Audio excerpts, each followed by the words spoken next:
Dans l'actualité, je vous le disais, on attendait aujourd'hui à Bruxelles une décision importante concernant le glyphosate, puissant herbicide très controversé, utilisé dans l'agriculture conventionnelle et dont l'homologation expire le 15 décembre. Des experts représentant les 28 pays de l'Union européenne se sont réunis. Il s'agissait d'étudier la proposition de la Commission européenne de renouveler le glyphosate pour une durée de 5 à 7 ans. Eh bien, échec de la réunion, les 28 n'ont pas trouvé de position commune. Ils ont donc décidé de ne pas décider d'annoncer prochainement une nouvelle réunion. Professeur Serralini, bonsoir. Bonsoir, je le rappelle, vous êtes professeur des universités et chercheur en biologie moléculaire à l'université de Caen et vous étudiez depuis longtemps les effets des pesticides, des polluants et des OGM sur notre santé. Votre première réaction à cette non-décision?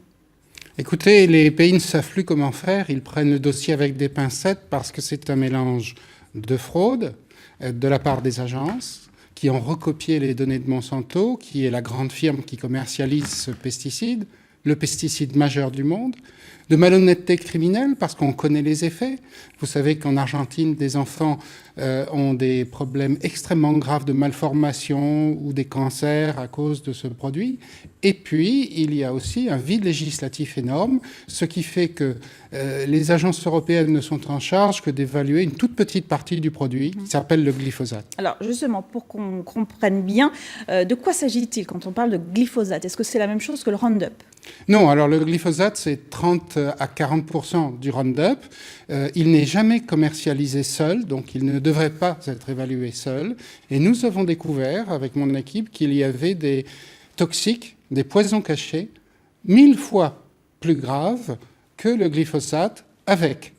Et ceux-là sont considérés comme inertes et confidentiels par Monsanto, c'est la malhonnêteté criminelle. Et je vais vous faire une révélation ce soir. Nous avons découvert de l'arsenic à l'intérieur des Roundup, qui peuvent très bien expliquer toutes les maladies des paysans du Sri Lanka qui ont des problèmes rénaux extrêmement graves. Donc on meurt de ces problèmes avant même d'avoir des cancers. Alors vous alertez depuis longtemps sur la dangerosité de ces produits.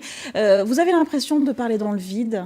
Eh bien non, parce que maintenant tout le monde le sait. Quand j'ai commencé il y a 20 ans, c'était considéré comme du thé. Le PDG de Monsanto s'était fait élire en faisant mine d'en boire un verre. Les agriculteurs disaient que c'était le plus environnemental des pesticides. Et en fait, on comprend que tout cela est faux. C'est un des plus toxiques.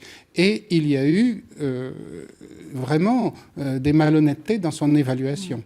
Alors, en France, on utilise environ 9000 tonnes de glyphosate par an, essentiellement dans l'agriculture. Pourtant, certains agriculteurs font le choix de s'en passer. Exemple à Bourbriac, chez nos voisins bretons dans les Côtes-d'Armor. Reportage Mylène Villarverde et Bruno van Vansenhoff. Isabelle Conan est éleveuse et productrice de lait depuis 20 ans. Pendant des années, elle a utilisé quantité de produits phytosanitaires, jusqu'à la crise de la vache folle, provoquée par les farines animales contenues dans la nourriture industrielle. Après 99, donc on a eu l'abattage total de notre troupeau, dû à un cas de SB. Et donc là, il y a eu vache folle. Donc là, on a eu une prise de conscience de devenir autonome sur l'alimentation de notre cheptel et de notre ferme, pour ne plus subir les aléas des aliments vendus par le commerce.